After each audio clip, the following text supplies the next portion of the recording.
bonjour, bonjour. Shalom à vous tous de partout.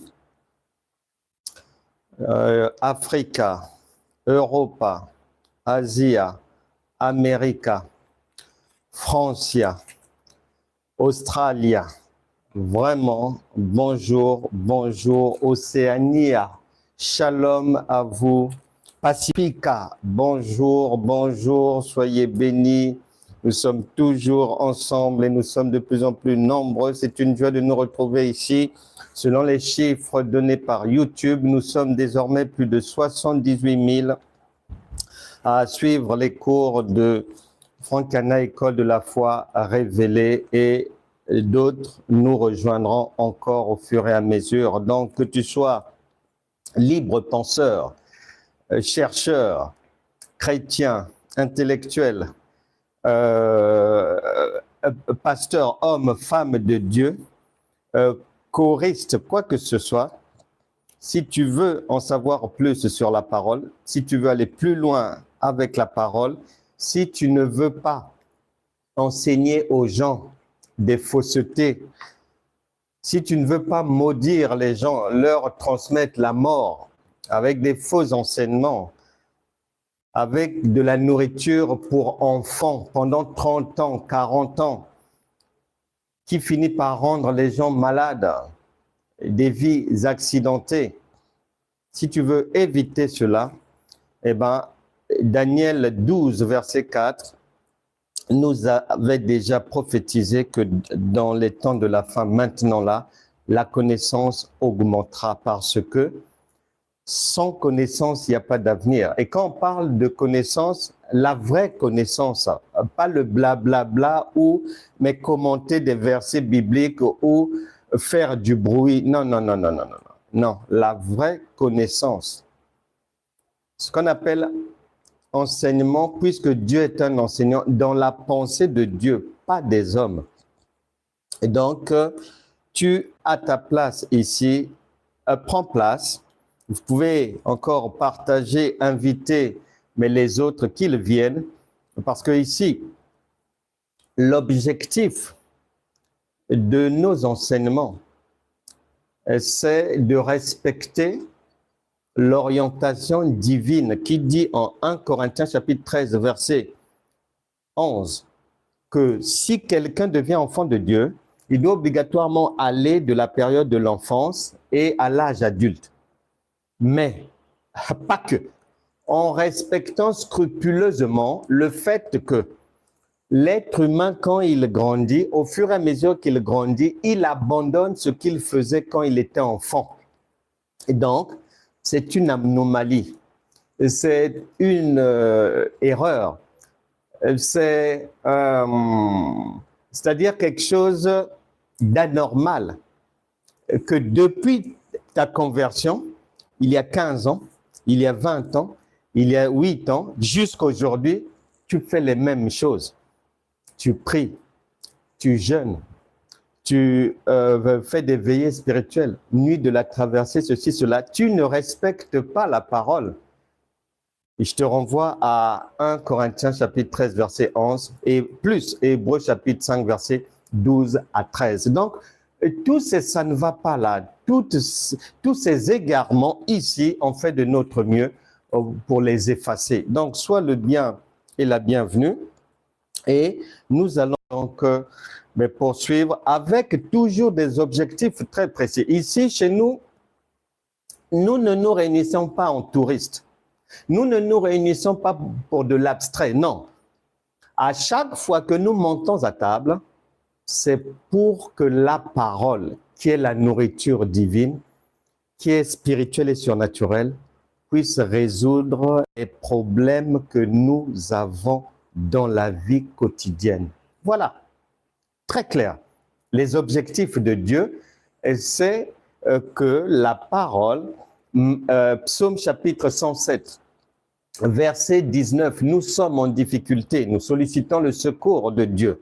Verset 20, il envoie sa parole pour nous guérir de toutes sortes de difficultés. Et cette guérison-là, cette parole, cette médecine concerne, elle touche tous les domaines de ta vie. Raison pour laquelle je suis convaincu que tu ne repartiras pas comme tu es venu. Mais les personnes touristes, les personnes qui ont pour adresse spirituelle Tite chapitre 1 verset 11, les personnes qui ont pour adresse spirituelle 2 Thessaloniciens chapitre 2 verset 9 à 11, les personnes égarées, les personnes qui vivent à... Jésus a donné l'adresse Matthieu chapitre 13, verset 13, 14, toutes les personnes qui vivent à ces adresses bibliques-là. Jean chapitre 8, verset 43, Actes des Apôtres chapitre 8, verset 30, tous ceux qui ont pour domicile ces adresses bibliques-là, vous n'êtes pas les bienvenus ici. Il faut partir. À moins que vous veniez pour le changement, là d'accord, vous êtes les bienvenus. Mais prenez place et tous ceux qui viennent se promener sur nos réseaux pour faire du m'as-tu vu ou pour écrire un verset que la personne qui écrit elle-même, quand tu lis, tu vois qu'elle ne comprend pas les Écritures. Elle n'a pas la révélation. Elle s'hasarde sur un terrain qu'elle ne connaît même pas. C'est très dangereux. Donc, nous ne nous occupons pas des aventuriers, des aventurières, des gens qui veulent se faire voir. On n'en a pas besoin. Donc, vous êtes priés de dégager, s'il vous plaît. Pour les autres, je disais donc que nous avons des objectifs. Et lorsque la parole nous est envoyée, c'est pour des objectifs précis en matière de santé, les enfants, le foyer, le travail, les projets, les constructions. C'est pour ces objectifs-là.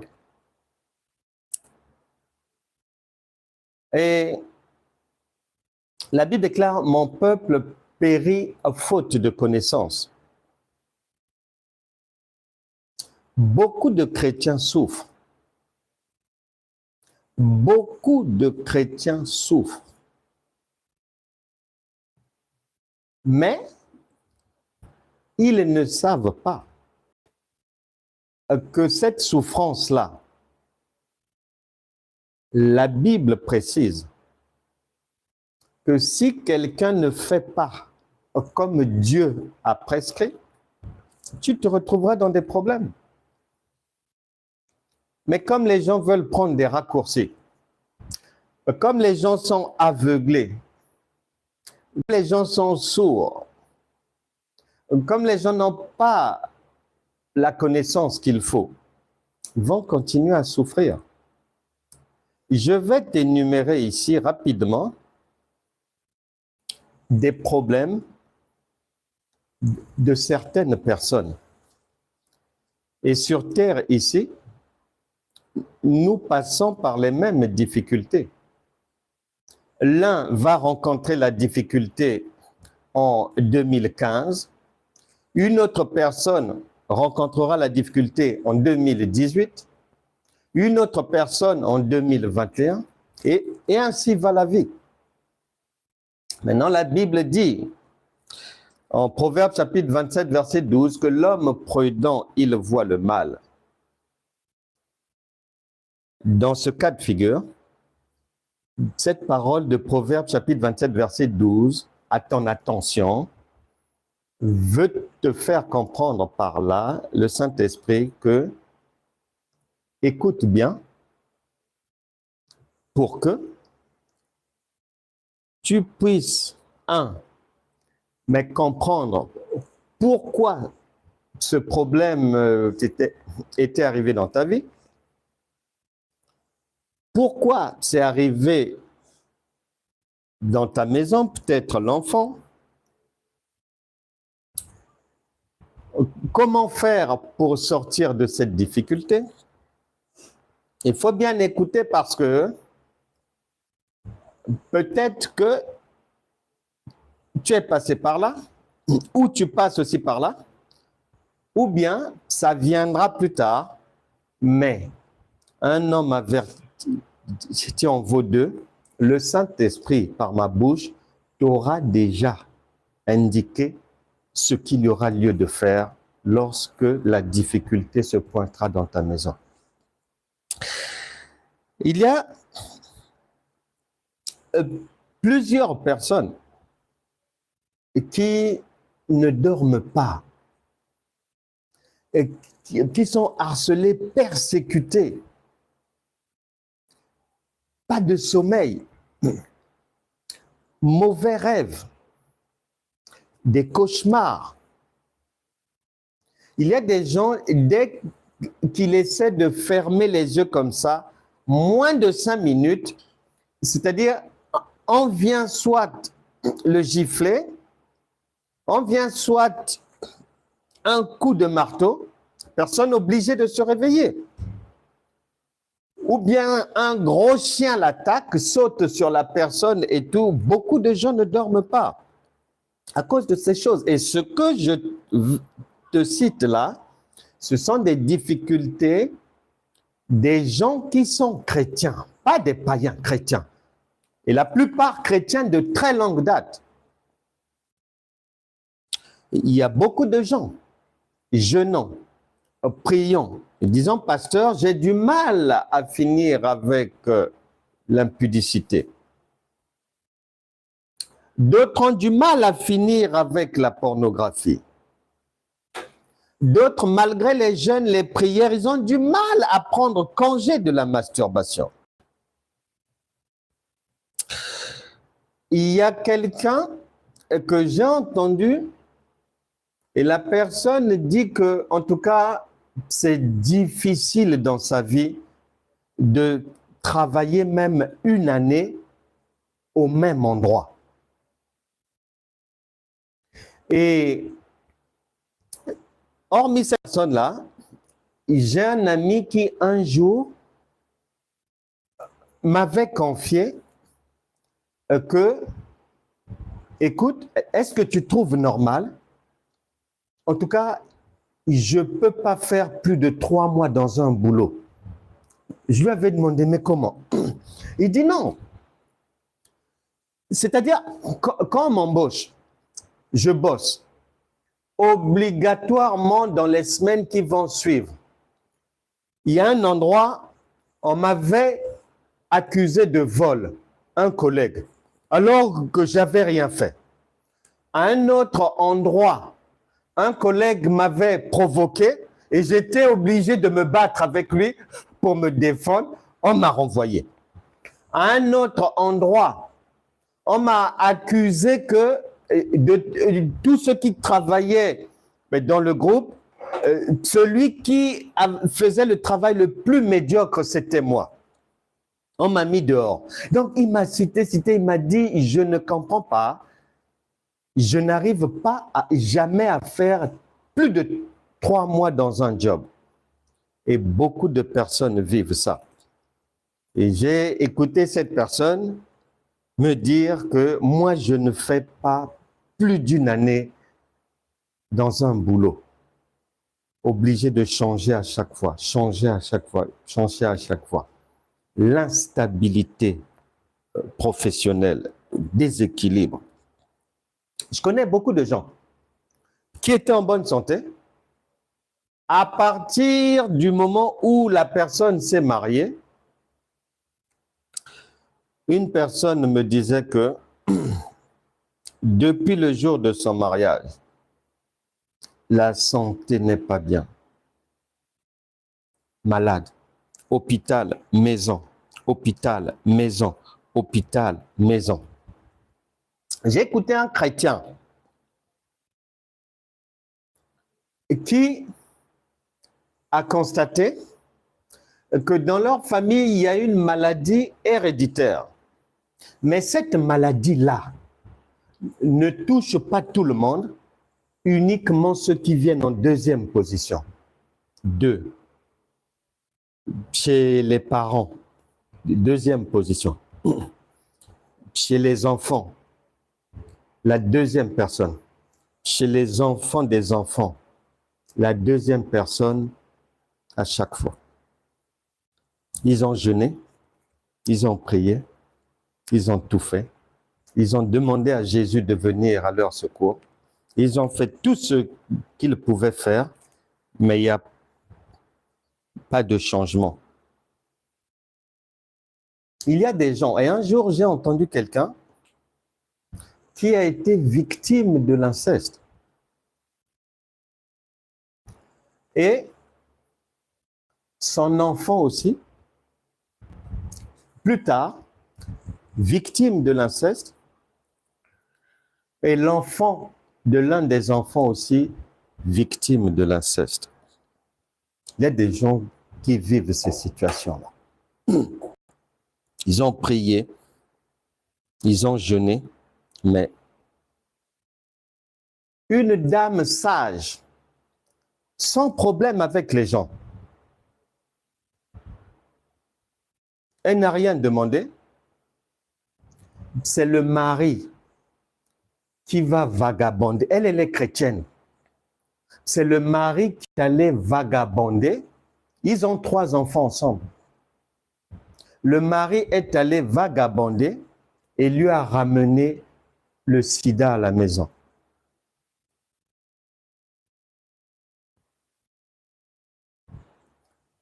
Il y a quelqu'un qui m'a dit que avant mon mariage, je dormais très bien.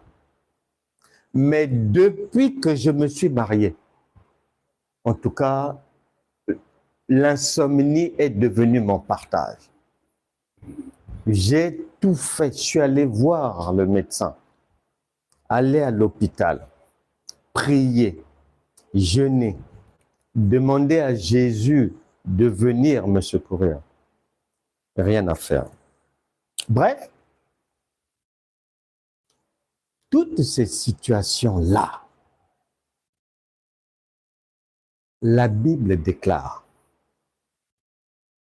quand les gens vivent des situations inconfortables, Psaume chapitre 107, verset 19, quand ils font appel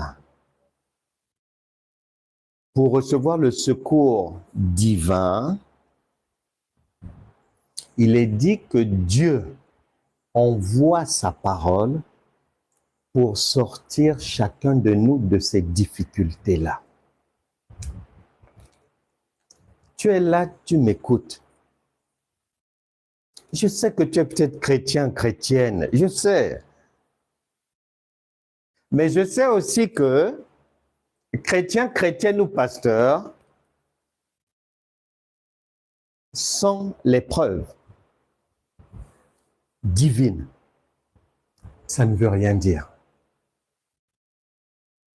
Tu peux bouger, tu peux danser, tu peux savoir chanter, tu peux.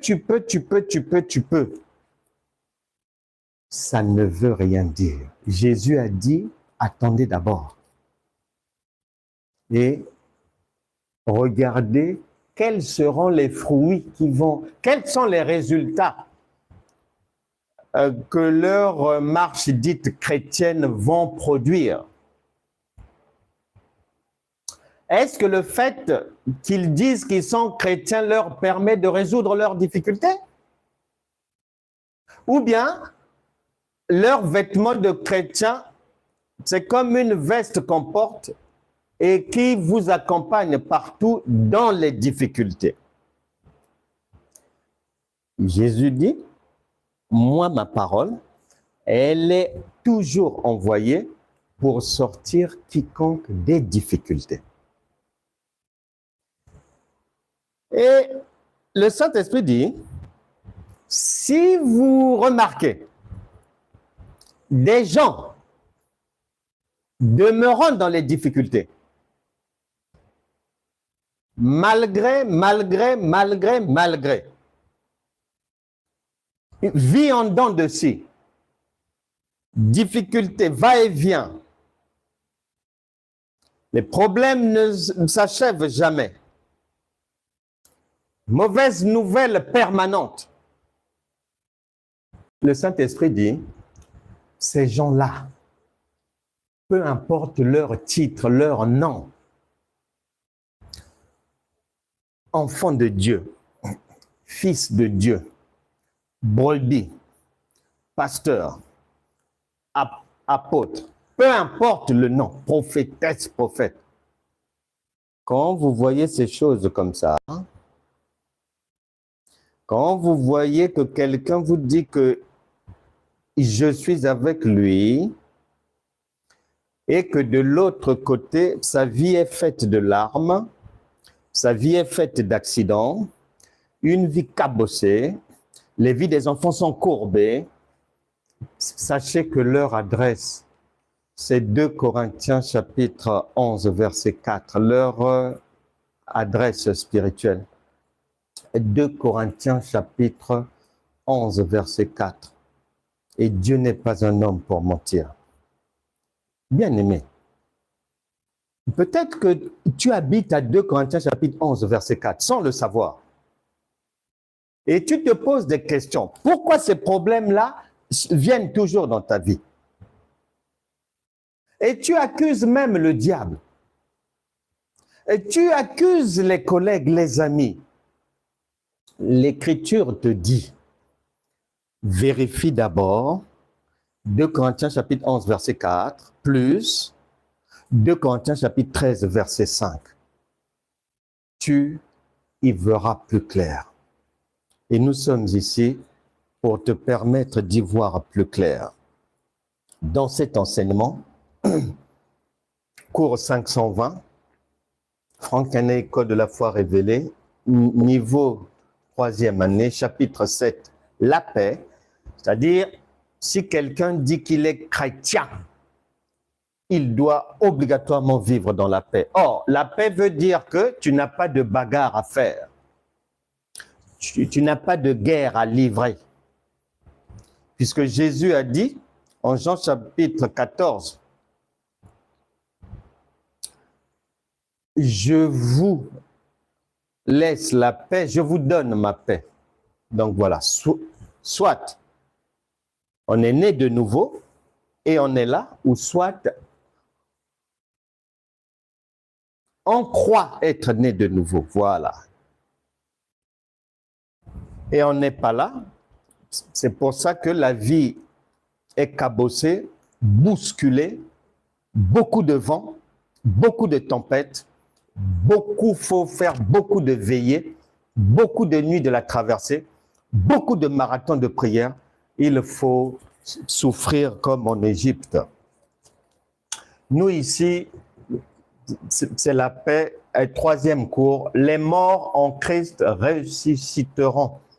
Les morts en Christ ressusciteront.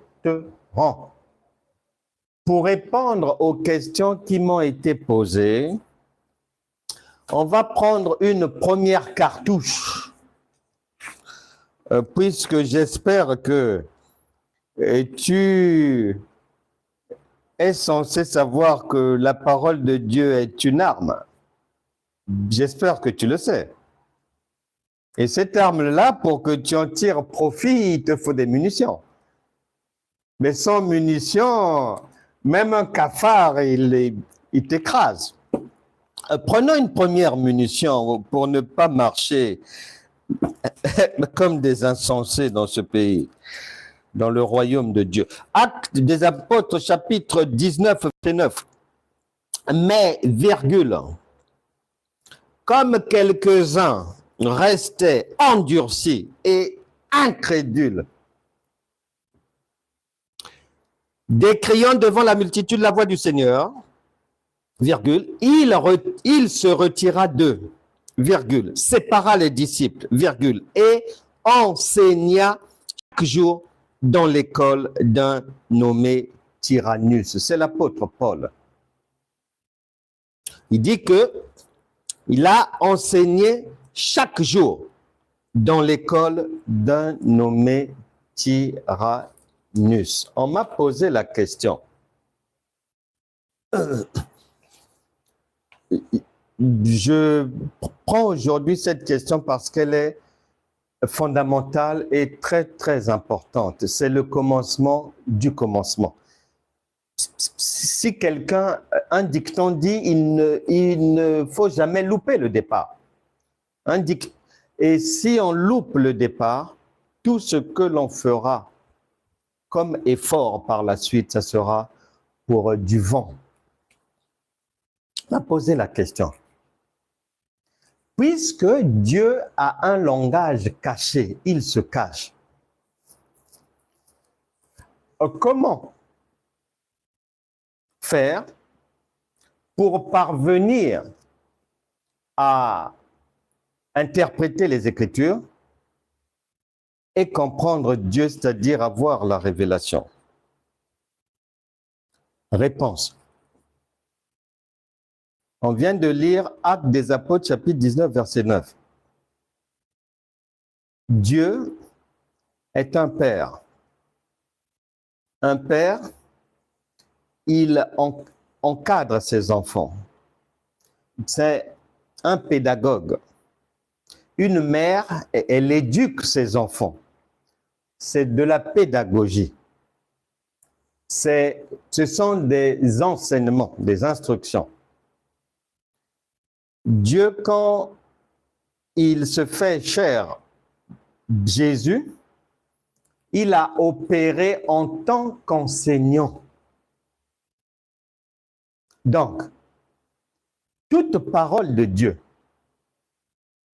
qui veut être comprise hors de l'enseignement, impossible de comprendre Dieu. La Bible déclare, la nature elle-même ne vous enseigne-t-elle pas? Tu dois observer comment ça se passe dans tout lieu où on dispense un enseignement.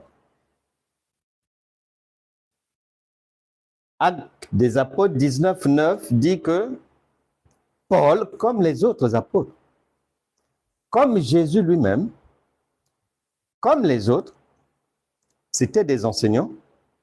Il dispense l'enseignement obligatoirement sur le format école. Ce qui ne nous aide pas et ne nous a pas aidés, la marche chrétienne dans ces temps de la fin, depuis 30-40 ans, la manière dont elle nous a été proposée, elle nous a été donnée, apprise, c'est pas sur le format de l'école. C'est-à-dire, on peut être chrétien depuis même 20-30 ans, mais quand je vais dans notre église locale, moi je suis dans la chorale, donc le plus de temps, je le passe dans les répétitions, et puis l'adoration, la louange, ceci, cela. La Bible dit, faites tous vos efforts pour joindre à votre foi la connaissance. Donc, il y a beaucoup de chrétiens, beaucoup de dénominations où l'Église ne fonctionne pas telle une école, non. Et ça ne marchera pas, ça ne passera pas. Parce que celui qui a fabriqué la voiture que tu as achetée, lui, il a dit que sa voiture, pour que tu la fasses fonctionner, tu dois mettre des bougies dedans, tu dois mettre une batterie dedans. C'est-à-dire que son fonctionnement ne dépend pas de toi, mais du fabricant. Le fonctionnement de ton téléphone portable ne dépend pas de toi, mais du fabricant. C'est pareil pour ta télé, c'est pareil pour ton réfrigérateur. Tout ce que tu vas acheter, les médicaments que tu achètes, tu es obligé de lire la notice que celui qui a fabriqué ça te donne comme modèle à suivre. Et sinon, tu risques de te retrouver soit aux urgences à l'hôpital ou soit au cimetière. Maintenant, quand tu viens dans la vie chrétienne, c'est pareil. Ça, il y a un propriétaire. Et il a indiqué la marche à suivre pour avoir son secours. La marche à suivre, pour le comprendre, c'est-à-dire il faut la même perception que l'on a lorsque nous sommes en train de nous inscrire au permis de conduire. On veut apprendre. On veut apprendre. Lorsqu'on va à l'école, on veut apprendre. Lorsque quelqu'un veut être menuisier, il rentre dans une école d'apprentissage pour apprendre. Dans la pensée de Dieu, l'Église est une école. C'est un lieu d'apprentissage. Et Éphésiens chapitre 4, verset 12 complète de perfectionnement du savoir. De perfectionnement du savoir. Donc, pour comprendre Dieu, première chose, il faut que dans mon esprit, que je le sache vraiment, que si je veux comprendre la parole de Dieu, je dois l'aborder sous l'angle d'une école. Je dois apprendre. Voilà. Je dois apprendre. 2. Apprendre là. Attention, il y a plusieurs niveaux d'apprentissage. Un enfant, 1 Corinthiens chapitre 13, verset 11 dit que tu dois aller du niveau de l'enfance au niveau adulte. Donc, je dois savoir que ce que je suis en train d'apprendre là, je ne peux pas, nous sommes en 2026, entendre encore, faire encore des choses que j'ai eu à faire en 2008. Non! Il me faut en permanence de nouveaux apprentissages. Des choses que je n'ai pas encore écoutées. Ce que je ne connais pas. Parce que le futur de l'homme, le futur de l'humanité se trouve toujours dans ce qu'il ne connaît pas. Tout ce que nous utilisons aujourd'hui, et nos ancêtres, il y a 200 ans, ils n'avaient pas ça. Mais les gens travaillaient, réfléchissent, travaillaient. Donc, le futur se trouve toujours dans ce que je ne connais pas. Ce que je connais, c'est pour 2026, ce n'est pas pour 2030. Parce que d'ici 2030, il y aura un genre de problème plus corsé, encore compliqué. Donc, les choses de 2007, 2006, non, ça sera trop petit. Il faut passer à autre chose. 1. Aborder la marche chrétienne sous l'angle d'une école. Si tu veux vraiment que la divinité produise, te sorte de ces problèmes-là. La plupart des difficultés que les gens ont, c'est-à-dire dès le départ, leur marche chrétienne est bancale, faussée. 1. La manière d'aborder cette histoire, c'est sous la forme d'une école, parce que Dieu est un enseignant. 2.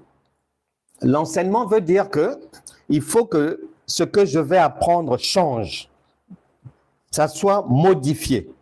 Des choses les plus simples à comprendre aux choses les plus compliquées. C'est comme ça que Dieu a créé les choses. Ah oui.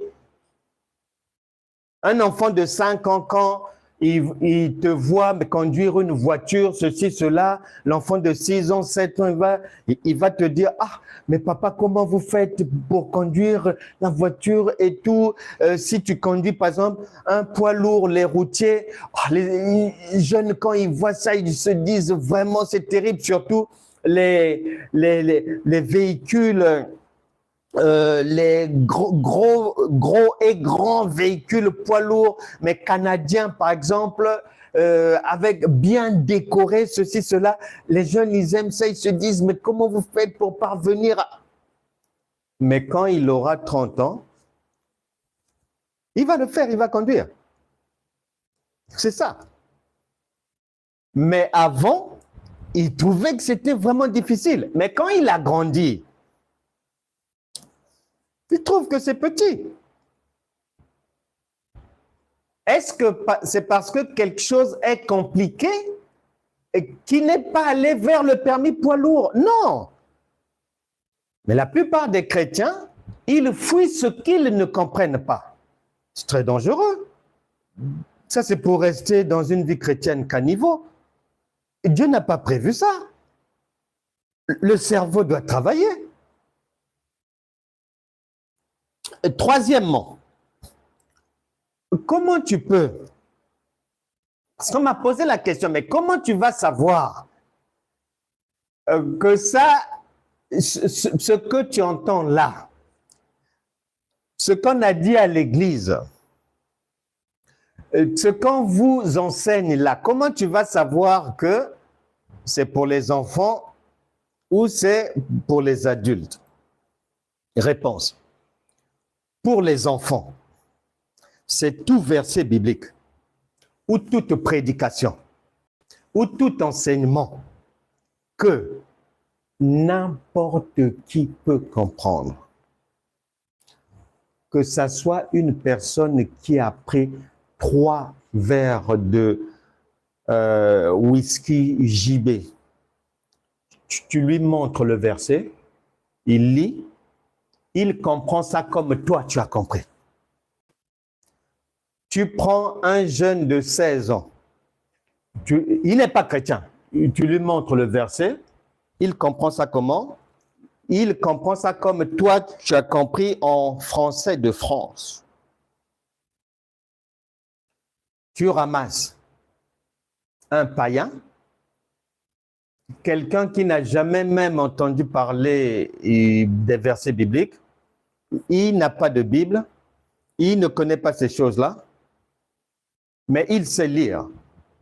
Tu lui donnes le verset, il lit, il connaît le français de France, il a compris comme toi. Tu ramasses un drogué, il vient de se droguer, tu lui donnes le verset biblique, il connaît le français de France, il a compris comme toi. Tout ce que tout le monde peut comprendre, c'est ça la nourriture des enfants, c'est ça le lait. Malheureusement, c'est ce qu'il y a de plus propagé. Jésus, quand il parle, comme il parle en parabole, et on lui demande toujours, mais pourquoi tu parles en parabole? Il dit, moi c'est la parabole. Pour ne pas que tout le monde comprenne. Je permettrai la compréhension de ma parole. La parole, ce sont les bénédictions. C'est du diamant, c'est de l'or, ce sont des pierres précieuses. Jésus a dit, on ne donne pas ça aux chiens, aux gens qui pêchent, qui montent, qui font le m'as-tu vu, qui parlent beaucoup. Jésus a dit non, non, non. Non. Ma parole, ma nourriture, c'est pour ceux du dedans. C'est-à-dire les gens de la maison. Or, pour être de la maison, tu dois comprendre ce que le Père dit. Sinon, tu n'es pas de la maison. Donc, toute prédication, tout enseignement que quiconque peut comprendre, tu saches à partir d'aujourd'hui que c'est ce que la Bible appelle le lait, la nourriture des enfants. Et cette nourriture des enfants, quand tu es dedans, ben, la vie va être enrobée, décorée par tous ces problèmes-là. Parce qu'un enfant égale une parole d'enfant, égale le lait. Lait, enfant, parole d'enfant ne peuvent pas aider quelqu'un. C'est le début du commencement Un enfant ne peut pas, il peut pas construire une maison. Il peut pas conduire une voiture. Il peut pas t'accompagner au marché. Il ne peut pas être utile. Tant qu'il est enfant, il doit grandir. Et on grandit par la connaissance.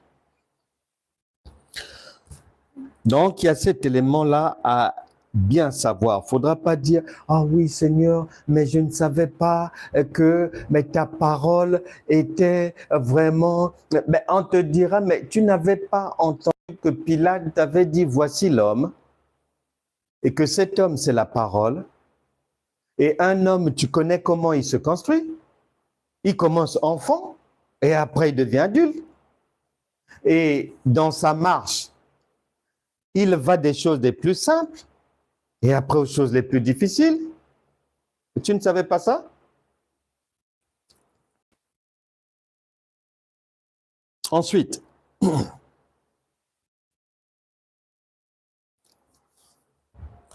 je te donne l'image rapidement. Tu ajoutes autre point, il faut l'image. C'est-à-dire, la Bible, c'est la parole écrite. La société, l'environnement, la nature, les villes, tout ça là, la forêt, la savane, ça c'est la parole faite chair. Maintenant, après la parole faite chair, quand toi tu deviens chrétien, cette parole quitte la chair et entre maintenant en toi par le Saint-Esprit. Tu as reçu le Saint-Esprit. Donc, il y a la parole écrite, il y a la parole faite chair, et après, tu reçois le Saint-Esprit. Toute parole de Dieu, tout verset biblique, si tu veux comprendre la pensée de Dieu, elle suit cette trajectoire-là. Parole écrite, tu dois retrouver cette parole dans la nature, obligatoirement. Si ton pasteur, tu lui poses la question, est incapable de te montrer le verset dans la nature, sache seulement que lui, il est comme toi. Jésus a dit, des aveugles qui conduisent des aveugles, ils vont tomber. Il est ignorant comme toi. La parole, elle est faite chair. Quand on dit la parole faite chair, c'est pas que quand Jésus est mort, la parole faite chair aussi est morte. Non! Mais non, c'est pour l'éternité. C'est pour l'éternité, attention. Dieu ne peut pas mourir. Oh! Mais vous êtes comment? Non, non. Mais qu'est-ce qui ne va pas? Mais Dieu ne peut pas mourir. Ce qui veut dire, toute parole de Dieu, pour la comprendre, il te faut Genèse chapitre 15, versets 5 à 6, il te faut l'image. Parce que Dieu a dit, si tu ne me comprends pas par la parole écrite, la nature, donc la parole faite chair, va t'enseigner. Je prends rapidement une parole de Dieu, Deutéronome chapitre 29, verset 29. Les choses cachées sont à l'Éternel notre Dieu. Les choses révélées, c'est-à-dire pour le comprendre, il faut qu'on te révèle. Il faut que quelqu'un te permette de le comprendre. Les choses révélées sont à nous. Maintenant, je t'emmène dans la nature pour te montrer cette parole faite chair.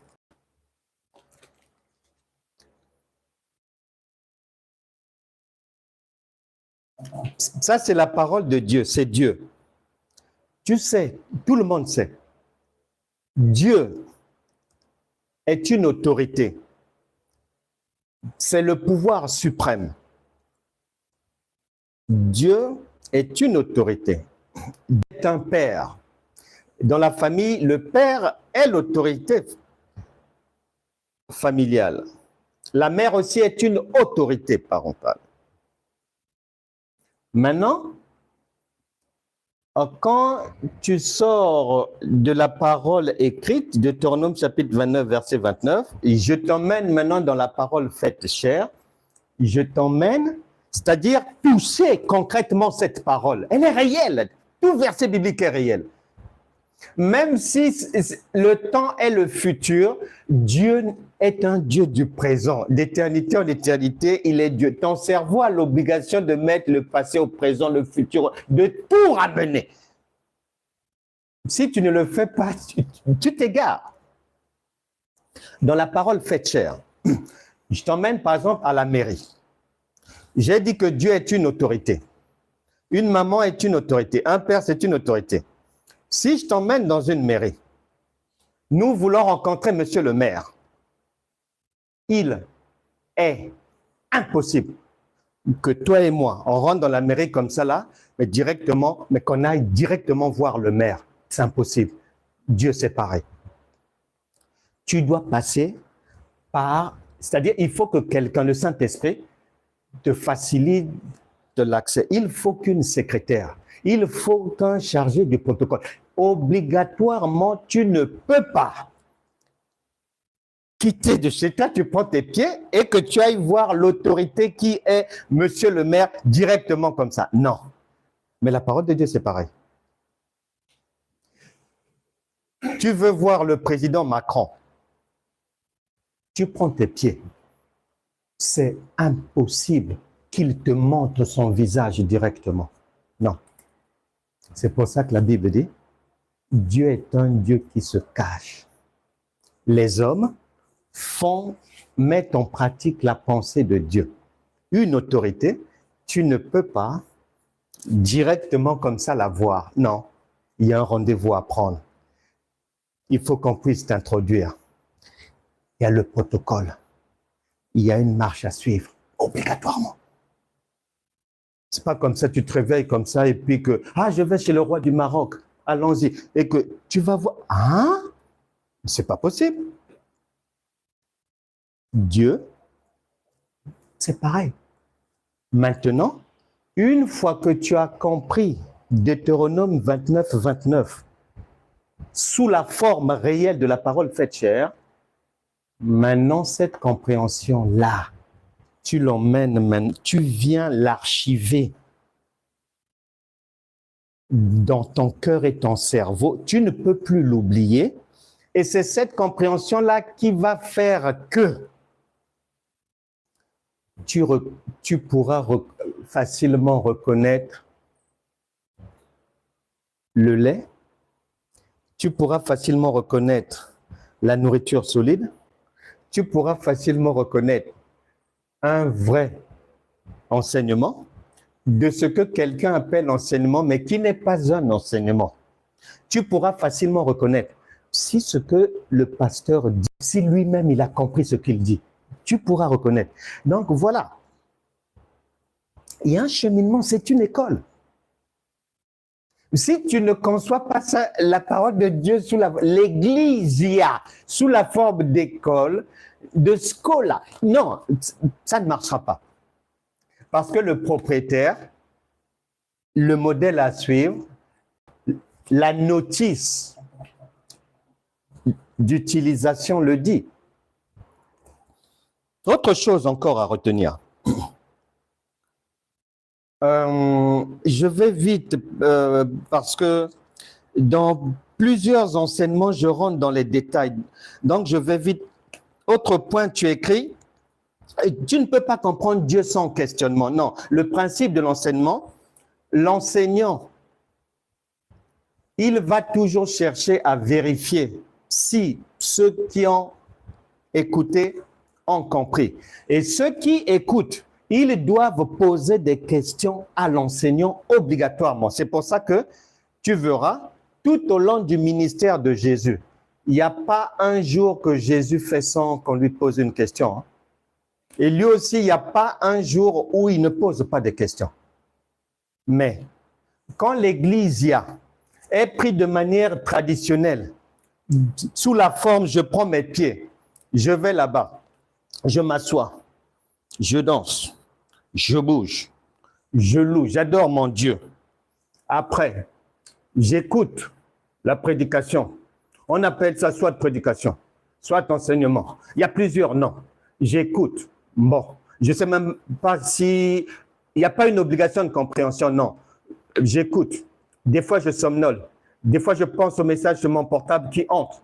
J'entends une notification entrer. Donc, c'est-à-dire, ce que la prophétesse dit vraiment, moi, j'attends midi.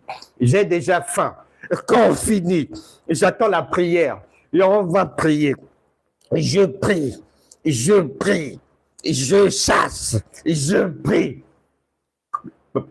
Quand on sort de là, dans mon cœur, j'ai la joie, j'ai la conviction. Comme j'étais dans la maison de Dieu, Dieu est content et ses missions accomplies. Amen. Jacques chapitre 1, verset 22 te dit, tu te mens toi-même. Autre chose, tu ne peux pas comprendre Dieu. Tu ne peux pas parvenir à comprendre le langage de Dieu si tu fais de la programmation, de la planification. Tu donnes des ordres à Dieu. Toi-même, tu prévois que tu vas jeûner 3 jours. Et après le jeûne de 3 jours, le problème va partir. Toi-même, tu prévois. Tu vas prier de 19h à 20h. Et quand tu pries, ah oui Seigneur, viens, regarde le travail, on m'accule, ma chef Marcel toujours, oh Dieu, soit viens me secourir, ou mute là ailleurs, viens vite, au nom de Jésus. Oh Seigneur, nous sommes le 24, je ne sais pas si je pourrais attendre jusqu'au 30. Oh Dieu, toi le Dieu des miracles, mon cœur ne tient plus. Je suis harcelé. Elle, ça fait des années. Elle m'harcèle. Oh Seigneur, je ne sais pas si je pourrais encore tenir 4 jours. Viens, viens. Et tu crois qu'il va suivre tes commandements? Non. On ne fait pas la planification avec Dieu. Oh, tel programme. Oh, ceci, cela. Oh, on fait ça. Oh, allons à la montagne, comme à l'époque de Moïse. Oh, retraite spirituelle. Oh, nuit de la traversée. Oh, marathon de prière. Non. Avec Dieu, c'est toujours comme à l'école. Tu apprends. Tu apprends. Tu apprends. Ce que tu apprends là, tôt ou tard, que ce soit l'école, que ce soit la vie, va vérifier si tu as compris. 2, le bénéficiaire, c'est toi-même. C'est pour ta propre vie. C'est toi-même le bénéficiaire. Donc, la planification, c'est pour les enfants. Mais quand on grandit, quand petit à petit, on comprend les autres aspects de la parole de Dieu, les autres niveaux, on vient comprendre que le ministère du plan n'existe pas dans le royaume de Dieu. Ça, c'est pour les hommes. Donc, il faut avoir ça à l'esprit et il faut avoir que la foi, c'est un ensemble d'éléments qui vont te donner un niveau de divinité. La connaissance, l'intelligence, la sagesse, le bon sens, l'amour, l'interprétation des Écritures, la révélation divine. Tout ça là, tu vois bien que dans l'éducation nationale, l'école, au fur et à mesure des années, aide l'être humain à emmagasiner tous ces éléments-là. Et autre chose rapidement, Si tu veux, sur le processus, parvenir à comprendre Dieu, Dieu, ce n'est pas la monotonie. Non. Chaque problème, tu ne peux pas prendre une parole de Dieu, un verset biblique, et l'appliquer sur tous les problèmes concernant la maladie. Non. Tu ne peux pas tirer un verset biblique qui parle de l'argent et tu l'appliques à toute difficulté financière. Non, non, non, non, non. Ça, c'est l'école maternelle. La parole, elle va dépendre du contexte. Chaque problème est différent, même si c'est la santé. Mais c'est la santé de qui? Est-ce que c'est toi? Est-ce que c'est une épidémie? Est-ce que c'est un adulte? Est-ce que c'est un enfant? À quel endroit? L'origine, c'est quoi? Est-ce que c'est le froid? Est-ce que c'est la malnutrition? Est-ce que? Donc, le contexte va jouer, va déterminer la compréhension de ce que Dieu dit. Enfin, pour faire bref, il faut savoir ceci.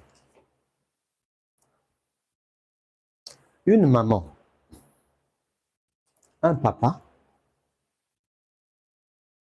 ils ont un enfant, ils le nourrissent, ils l'éduquent, ils l'habillent, ils l'encadrent, ils l'assistent, ils le soignent, etc., etc. Tout ce que les parents vont faire et tout ce que l'enfant va faire, c'est uniquement pour le bien de l'enfant. Il faut le savoir. La parole de Dieu, c'est pour ton bien. Elle ne t'est pas donnée pour que tu dises, je dois plaire à mon Dieu. Ah, moi, je veux être agréable. Non, non, non. Une maman n'attend pas que son enfant fasse des choses pour lui plaire. Non, ni un père. Ils attendent que l'enfant apporte de bons résultats scolaires. Ils attendent que l'enfant réussisse dans la vie. Leur cœur se réjouit. Si la fille se marie, trouve quelqu'un, le père est content quand son enfant trouve du travail. La joie de Dieu, c'est quand toi-même tu sors des problèmes. Tant que tu ne sors pas des problèmes, Dieu n'est pas content. Tu dois le savoir à partir d'aujourd'hui. L'égarement des chrétiens, c'est incroyable. Une folie. Même les hommes ne font pas ça. Oh Dieu, ah Dieu, ah Seigneur, n'oublie pas. En 2026, oh Seigneur, je prends l'engagement de tout faire pour te plaire et d'être agréable à Dieu. Oh Seigneur, je serai fidèle. Et Seigneur, je veux être comme toi. La Bible déclare que tu es fidèle. Moi aussi, Seigneur, sache que je serai fidèle.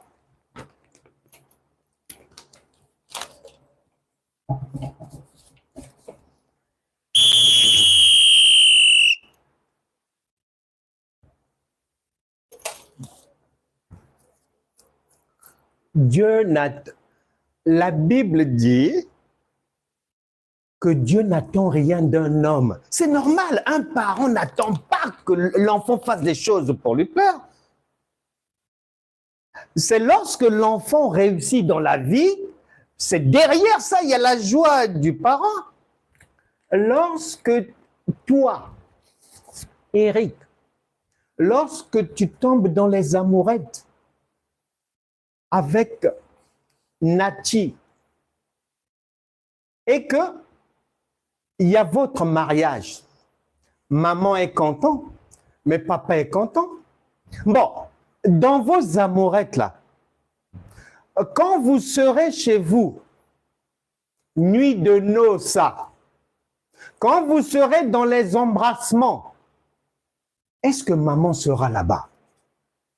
Est-ce que papa sera là-bas? Dans vos embrassements-là, eux, ils n'ont pas de profit dedans. Mais leur joie, c'est que vous soyez dans la joie. Voilà. Donc, il faut bien faire attention. Parce que l'égarement est vaste dans la famille chrétienne. Parce que mon peuple périt faute de connaissance. Voilà pour, je m'arrête là, pour les critères qu'il faut suivre, les paramètres pour parvenir à comprendre le langage de Dieu. Mais ce sont des choses que je développe au fur et à mesure. J'entre dans les détails et tout. Définition. Les morts en Christ ressusciteront. Dans 1 Thessaloniciens chapitre 4, verset 16, on va lire, parce que pour ne pas qu'on dise, oh non, il n'avait pas lu et tout. Non, non, non, je lis. Parce que les gens aiment se plaindre pour rien. Je lis 1 Thessaloniciens chapitre 4, verset 16. Il est dit ceci.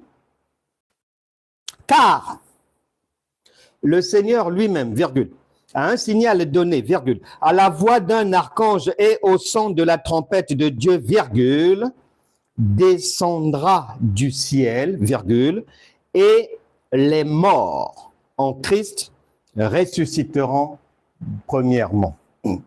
Très bien. Comme Dieu n'est pas un Dieu de la monotonie,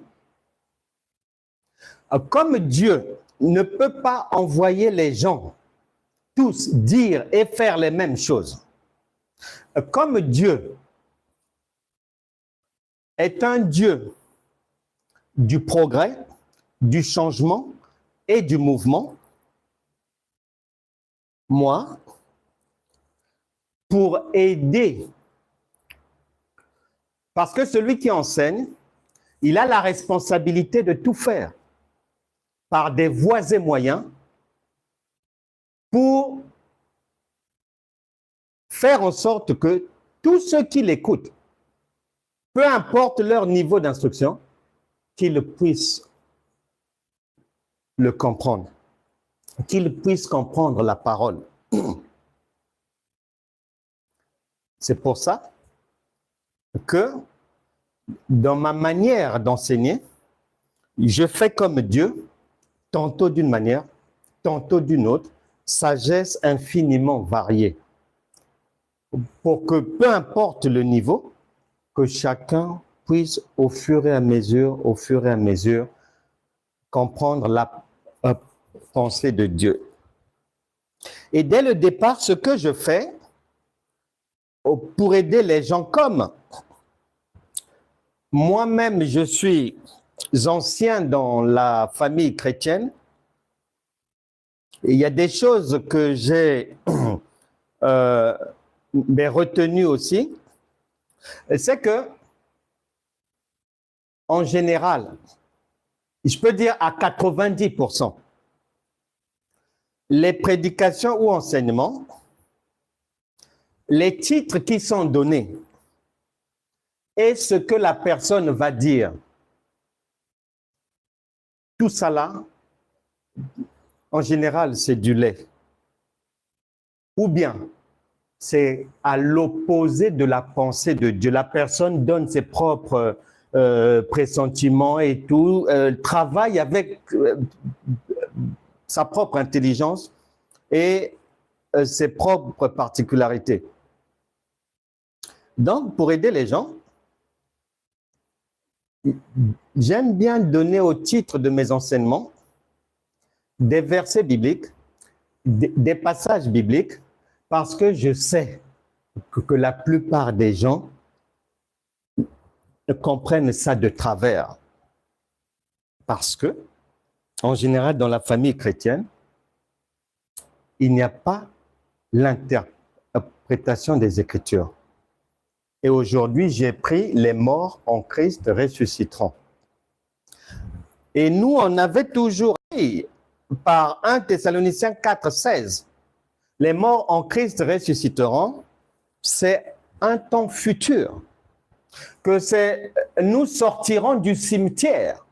Lorsque le Seigneur viendra sur les airs et tout, et les morts en Christ, nous sortirons des tombeaux et on va ressusciter. C'est comme ça qu'on nous a enseigné ça.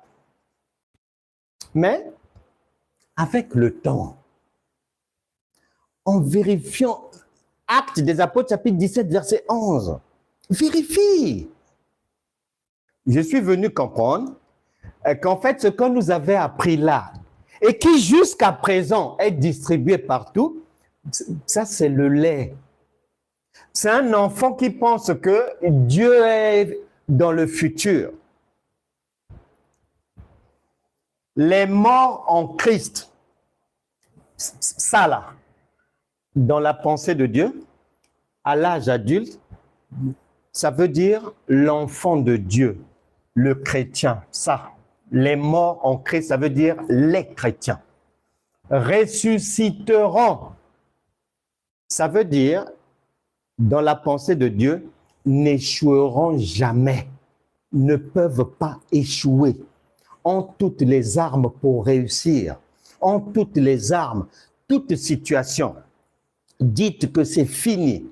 Dites que c'est terminé.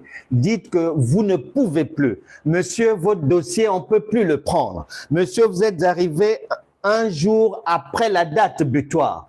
C'est terminé. Donc, là, on dit, les chrétiens, eux, ils ne peuvent pas échouer.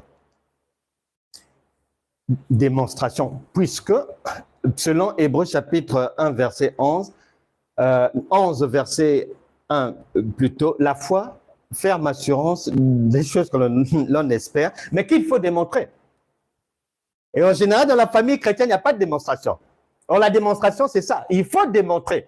Tu espères, oui, mais qu'est-ce qui te permet d'espérer? Quelles sont les preuves que tu as que c'est ce que Dieu te dit réellement? On va démontrer. La foi, une démonstration. Donc, les morts en Christ ressusciteront, c'est un agneau cru, non immolé. C'est de la viande brute comme ça, c'est cru. C'est 1 Thessaloniciens chapitre 4 verset 16, c'est la compréhension des enfants, donc le lait, et les enfants directement ils comprennent que c'est le futur. Tu prends quelqu'un, tu rentres avec ce verset biblique dans un bar, tu montres à quelqu'un, toi tu comprends ça au futur, mais lui aussi il comprend au futur. Donc vous êtes pareil et il n'a pas besoin de ceci, cela. Ça c'est les enfants, sont les enfants. Dans le langage des adultes, la nourriture solide, conformément à 1 Corinthiens chapitre 3 verset 6. Non, 2 verset 3. On vérifie. Parce que je ne voudrais pas qu'on emmène mon nom. Oh non, au lieu de 2, il avait dit 6. Non, non, non, non. On vérifie, rapidos.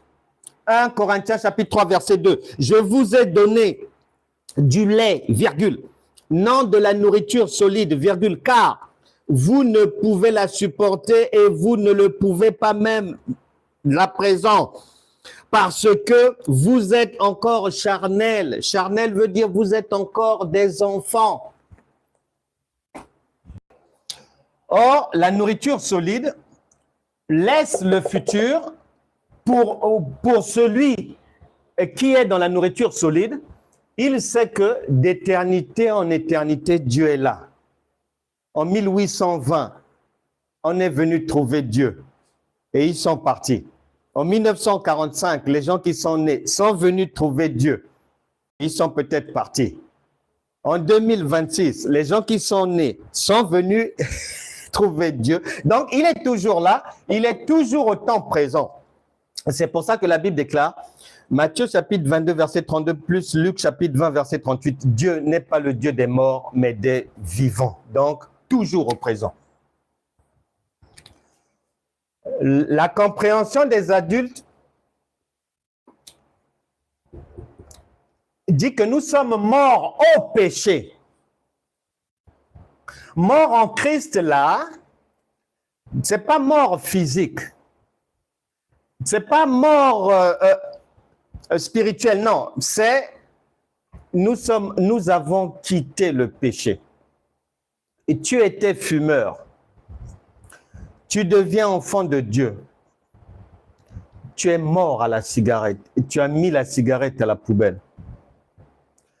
Tu prenais tous les jours 12 bières, 3 bières Primus, 3 Tonton Skol, 3 Dodo, 3 la bière de Chirac, la Corona, c'est ça? C'est ça la bière de Chirac, hein? Corona, hein?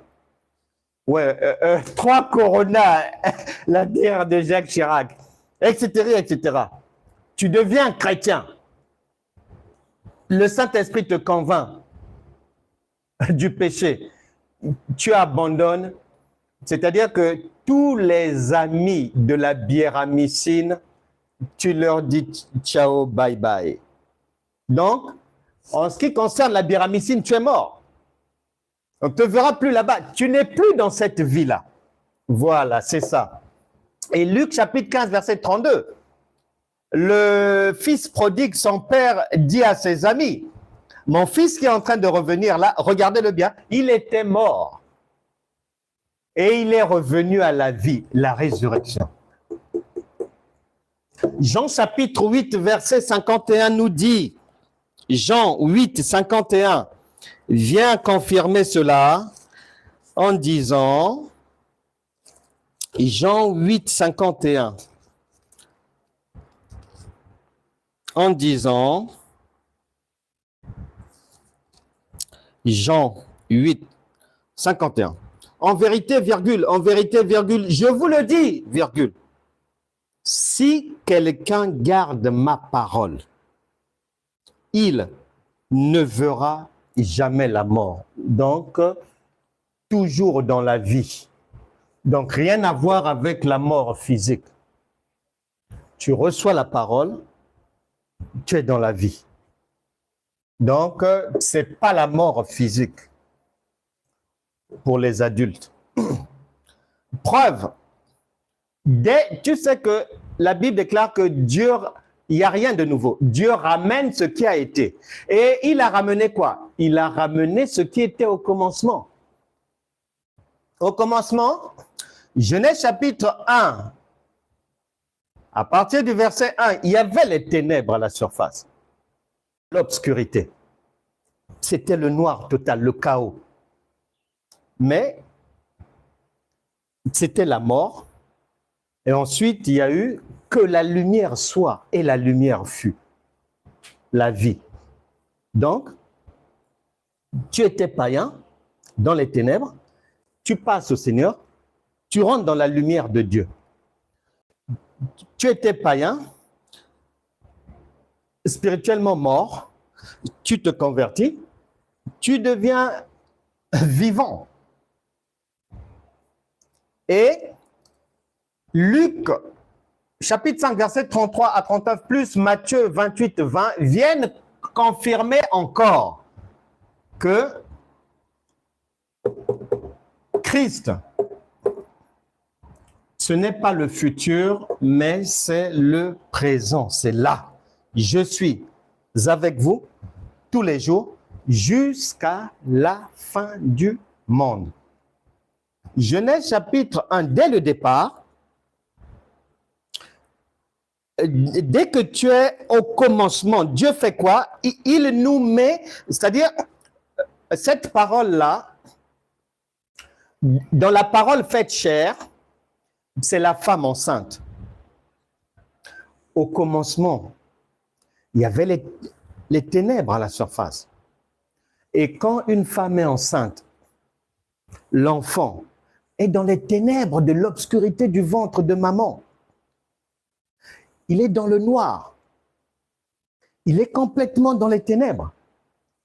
Et le jour où maman va mettre au monde, l'enfant passe de la mort à la vie, des ténèbres à la lumière. C'est ça. Celui qui a Christ est Dieu. C'est-à-dire celui qui est né de nouveau. Il est dit qu'il a reçu le Seigneur. Or, cela veut dire qu'il est passé de la mort à la vie.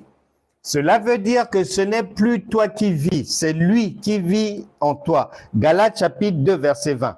Cela veut dire que, comme Christ, les Juifs ont dit que nous avons appris que le Christ vit éternellement. Il ne peut pas mourir. Et Jésus a confirmé.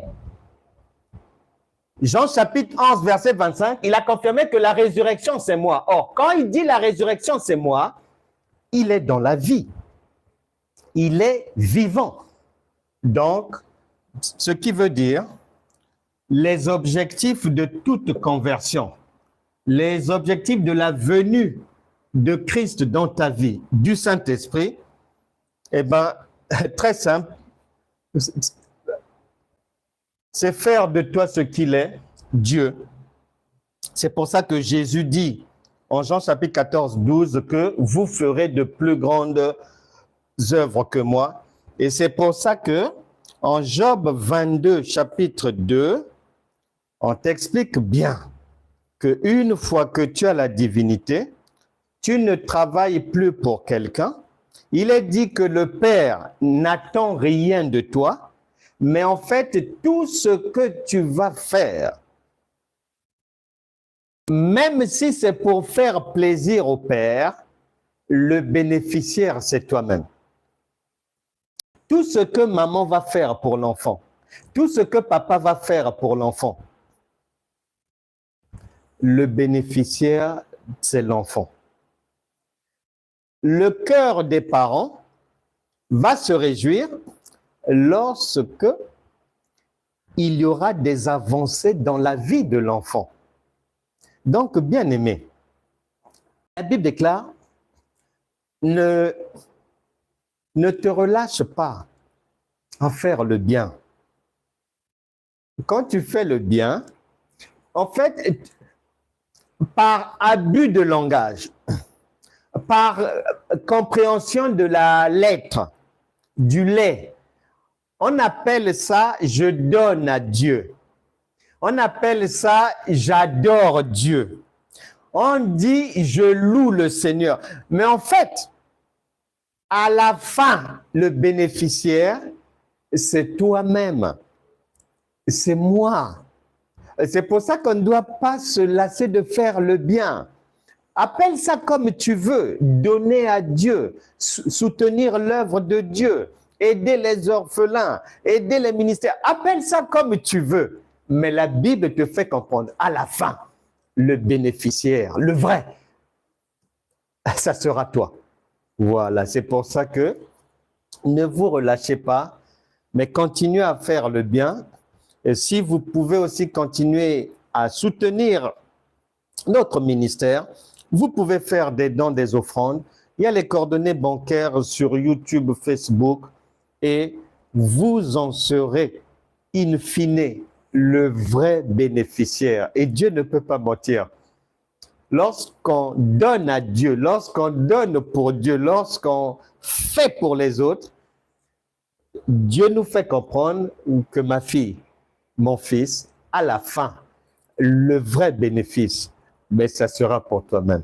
Et c'est pour ça qu'on doit toujours donner, on doit toujours faire du bien, on doit toujours encourager les gens. Maintenant, cette résurrection-là, je te le redis encore, si quelqu'un qui se dit prophétessa, doctorat, apostole, pastorat, si quelqu'un te dit, même toi-même, il n'y a pas besoin forcément d'être soi-disant serviteur de Dieu, homme de Dieu. Non, non, non, non. Parce que Dieu n'interdit à personne de s'instruire et d'emmagasiner de la connaissance pour avancer dans la vie. Si quelqu'un, je te donne encore un secret de la parole de Dieu, est incapable de te montrer la parole écrite, dans la parole faite chair, sache que la personne, ce qu'elle dit là, elle-même n'a pas compris. Ici, une fois que tu deviens enfant de Dieu, le principe de la résurrection, c'est-à-dire tu ne peux plus jamais échouer, c'est enclenché en toi, si c'est le vrai Dieu, hein. Pas le Jésus de la crèche de 2 ans et demi, 1 an, 8 mois, 3 ans, hein. Non. Si c'est réellement le vrai esprit de Dieu qui est parti de la parole écrite, qui est passé par la parole faite chair et qui maintenant vient entrer dans ta vie, si c'est réellement lui, donne gloire à Dieu. C'est-à-dire, tu as déclaré. Et le principe de la résurrection, c'est-à-dire, tu ne peux plus jamais échouer, c'est dans ton sang. De quelle manière? De la manière suivante. Dans la parole faite chair, Dieu ne peut pas mentir. La résurrection, par exemple, c'est dans ton sang de manière. Tous les jours, tu dors, je dors, nous dormons. Maintenant, quand tu dors et je dors, nous sommes dans le même état que celui qui est au cimetière, hein? Ah ouais. Lorsque tu dors, lorsque je dors, sache que nous sommes momentanément dans la même configuration que celui qui est en train de dormir au cimetière. Mais à 6 heures du matin, mais tu ressuscites. Quand ton réveil sonne, tu sors du tombeau. Ce qui veut dire que dans ton sang, Dieu a déjà mis la résurrection. Ce n'est pas la résurrection d'attendre que tu arrives au cimetière. Non! C'est une résurrection d'abord dans la parole faite chair. Les tests sont faits la nuit. Quand tu as un problème, le fait que dodo, après quelques heures, réveille, le Saint-Esprit est en train de te faire comprendre tout problème qui peut arriver dans ta vie ne peut pas t'enterrer. Tu vas sortir de là. Puisque rebondir, ça fait partie de ta nature. Maintenant, la Bible dit, si tu ne comprends pas ça, tu ne peux pas en être bénéficiaire. C'est pour ça que les chrétiens souffrent. Mon peuple périt faute de connaissance. Cette résurrection, nous la connaissons, c'est dans notre sang. C'est la capacité à sortir de toutes sortes de difficultés. La capacité de rebondir. Sortir de toutes sortes de difficultés. Ah, j'ai aimé. Un jour, c'était en 2006 comme ça. J'avais lu un livre de, comment il s'appelle? Oh, j'ai même oublié son nom. Georges, je ne sais plus qui, c'est un banquier franco-libanais. Il avait eu 4 enfants avec sa femme. Et ils ont divorcé. Georges El-Khoury, je crois. Et le livre, c'était Le banquier de Dieu, si ma mémoire est bonne. Divorcé. Et il est devenu chrétien. El-Khoury et sa femme, avec qui il avait eu 4 enfants. Après 35 ans de divorce, ils se sont remariés. Après 35 ans. Et toi, tu croyais en quelle résurrection? Tu attends l'enlèvement. Je ne te parle pas d'attendre. C'est ici et maintenant la résurrection. Tu as ça dans ton sang. Ne sois pas dans les rêveries des enfants, en train d'attendre des choses futuristes comme à Hollywood. Non! Dieu est réel, il est là. Nous sommes dans la résurrection. C'est la capacité à sortir de toutes sortes de difficultés.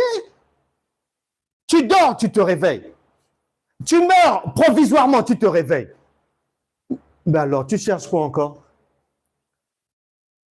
Et tu as reçu cette capacité à résoudre tous les problèmes de la vie. Sauf quand tu n'as jamais appris ça. Et tu n'étais pas éclairé. Tu crois être dans la foi, tu es dans le bois. Tu es peut-être sur le toit. C'est pour ça que tu as fait un accident, tu as chuté du toit. Eh bien oui. Eh bien oui. Je me souviens un jour, à une époque où le Saint-Esprit avait commencé à m'éclairer sur cette résurrection n'est pas future, elle est là. Et elle est dans ton sang. Un monsieur est venu me voir. Un monsieur qui était venu en France, ça faisait 3 ans par là qu'il était en France.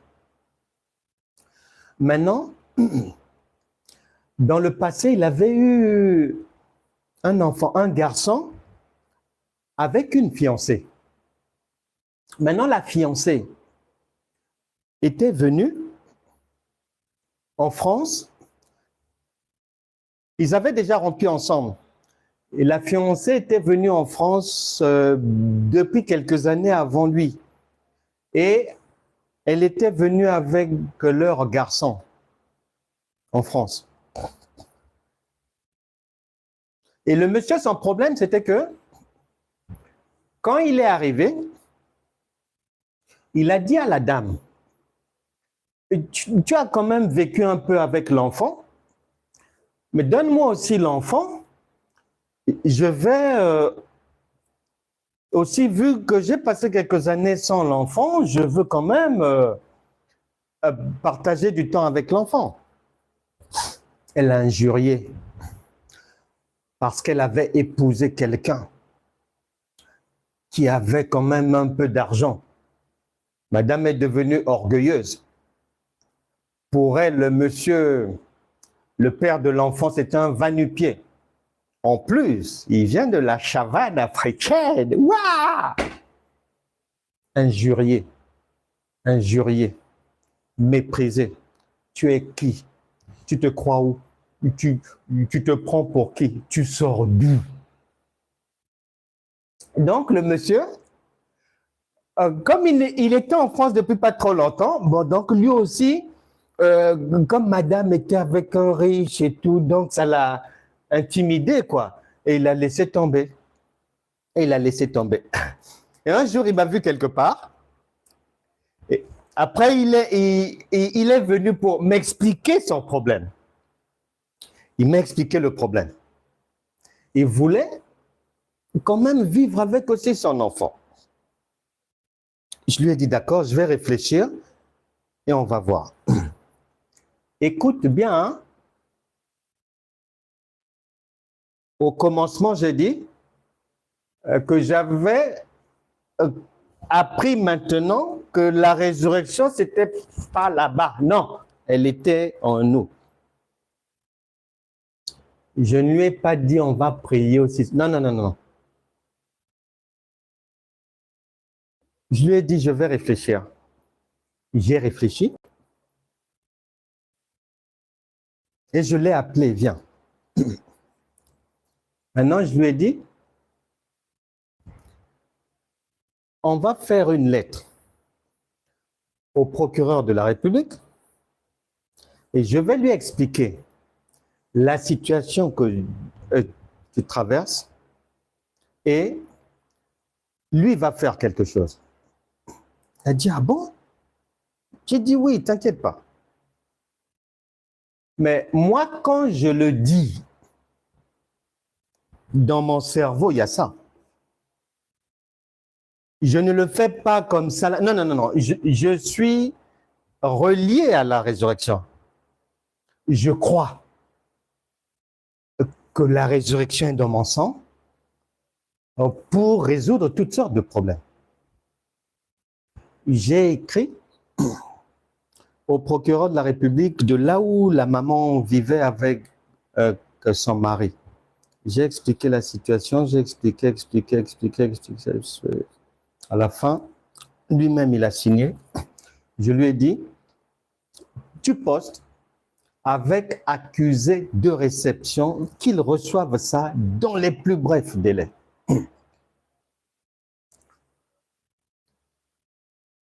La mère du fils, la mère de son enfant, lui avait demandé pardon. Quand le procureur a reçu,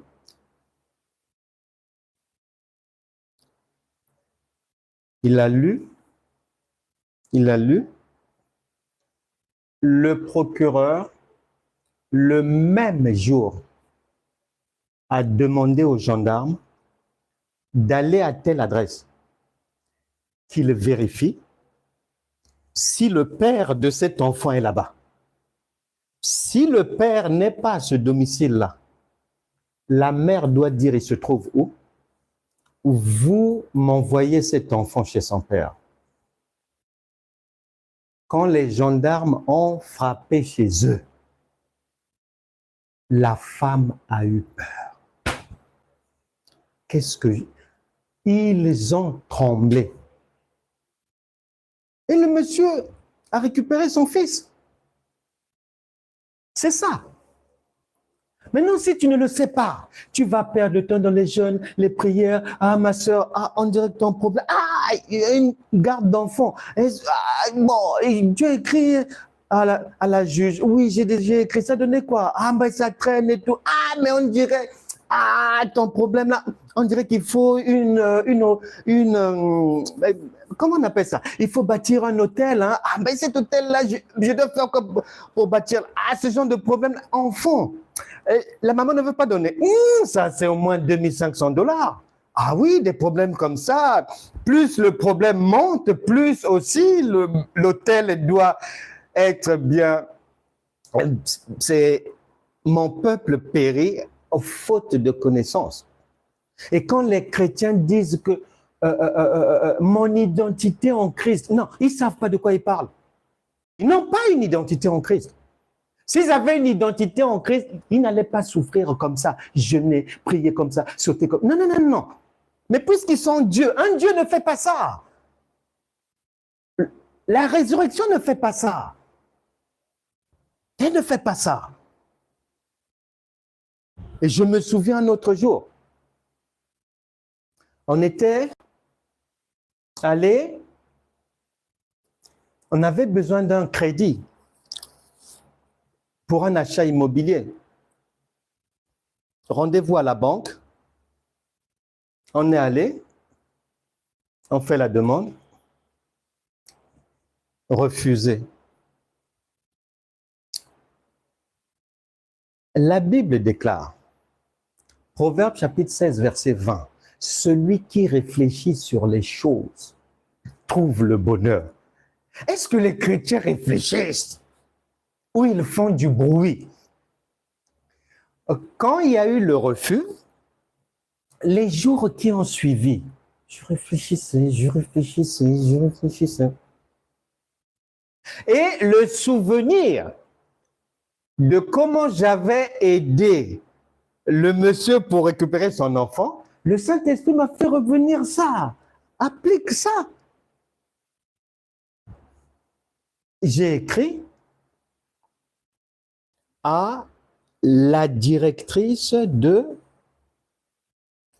l'agence pour demander un entretien. J'ai écrit, j'ai envoyé. Et plusieurs jours après,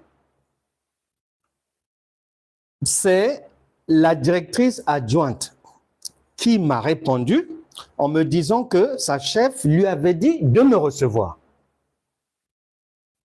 Et c'est comme ça, quand elle m'a reçu, j'ai expliqué, elle maintenant, elle a donné des instructions et on a donné le crédit.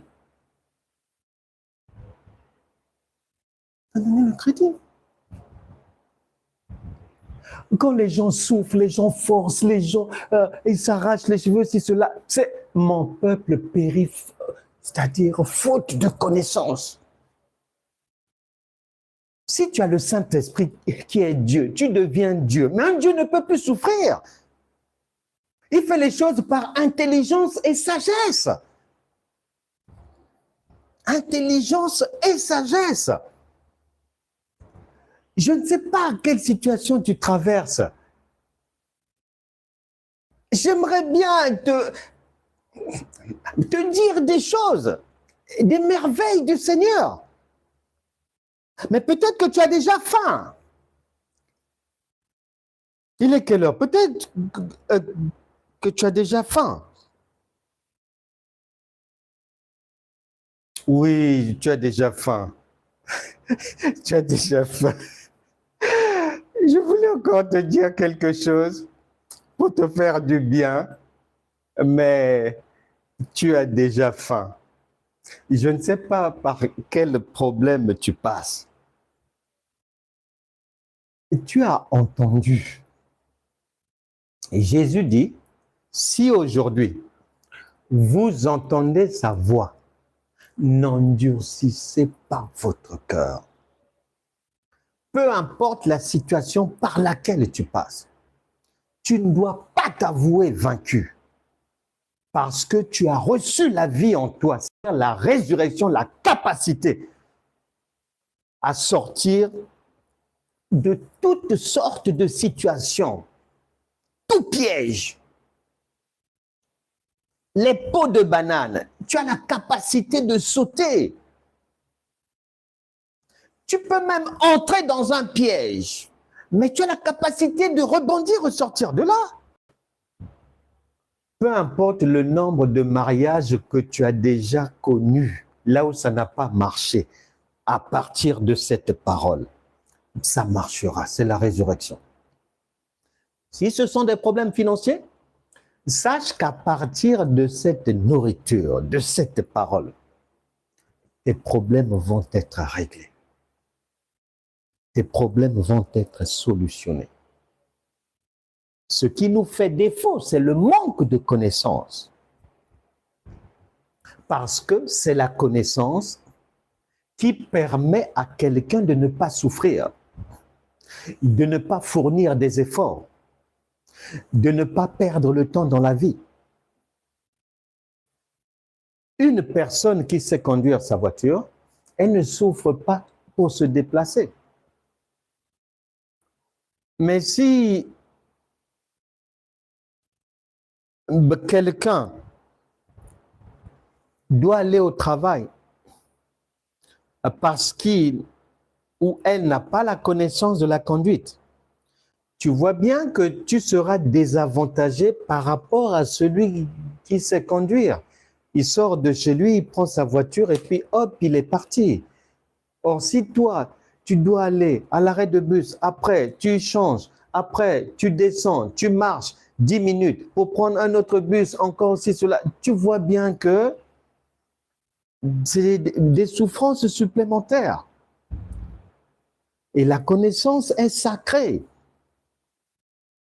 La parole de Dieu nous est donnée pour, c'est-à-dire qu'on la prenne bien parce que elle est faite pour être mise en application pour nous permettre de résoudre les problèmes de la vie quotidienne.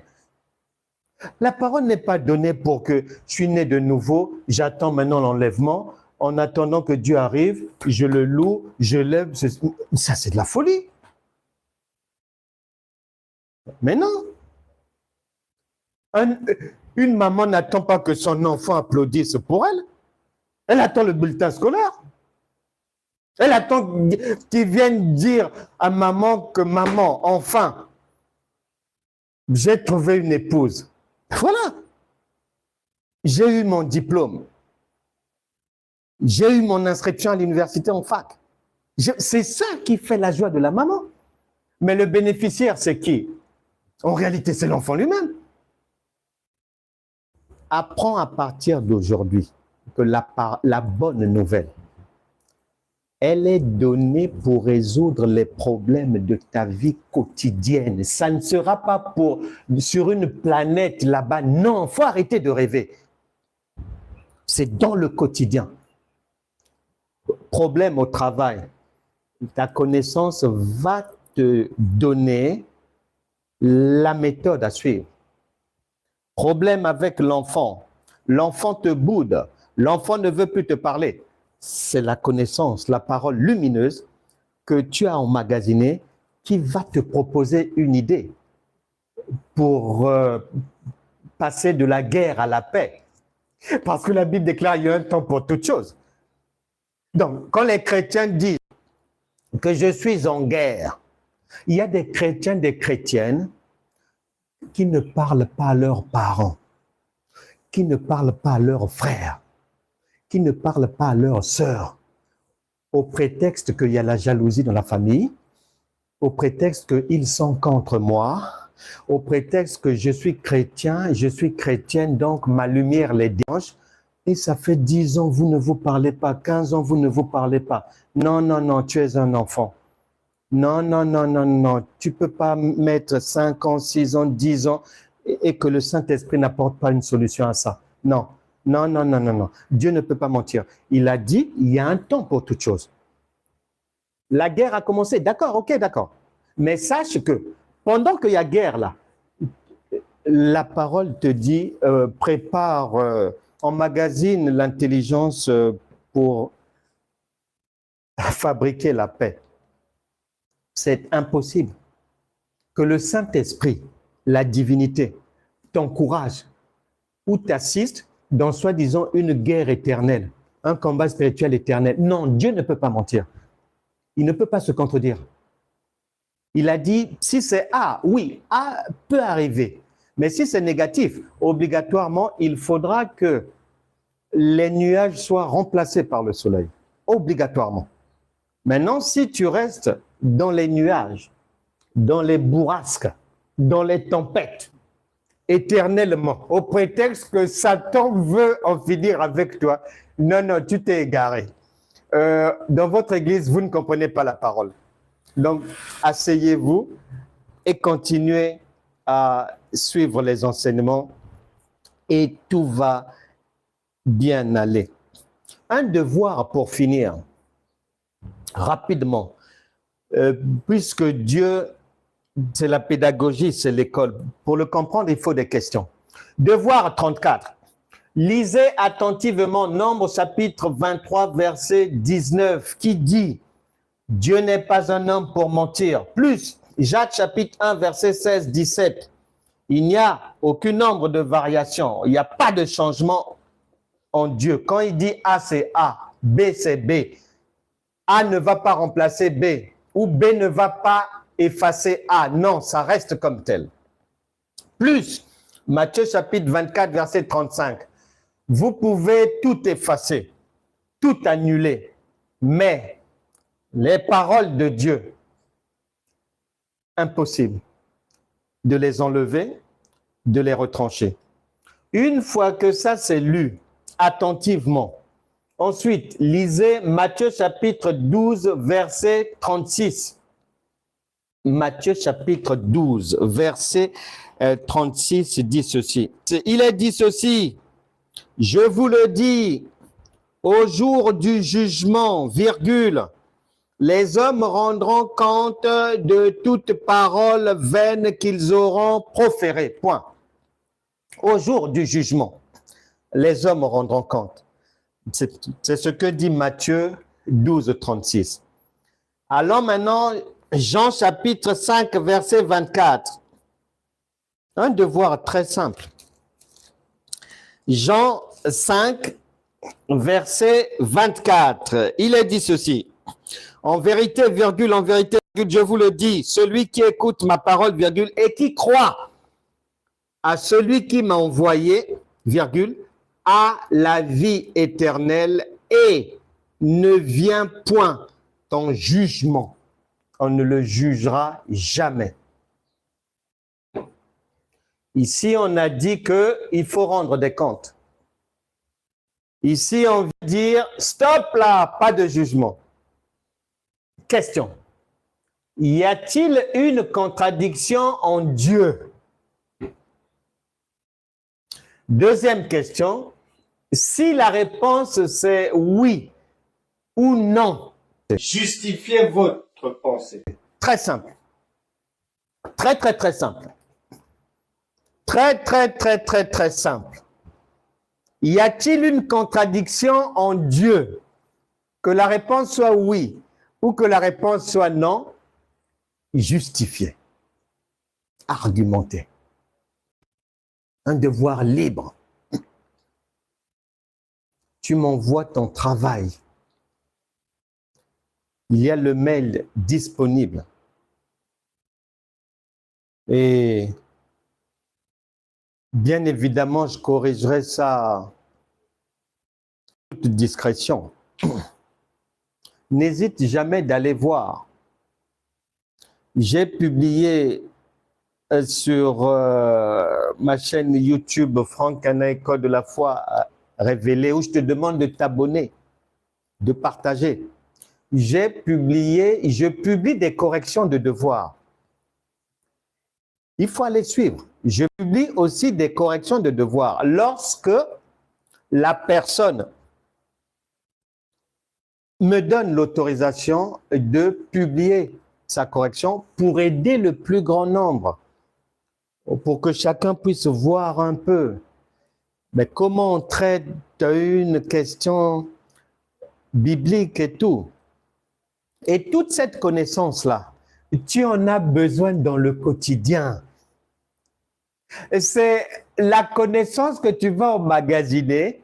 C'est par là que le Saint-Esprit va t'aider en puisant dans ton dépôt. Maintenant, si tu n'as pas de dépôt, et si tu es seulement dans...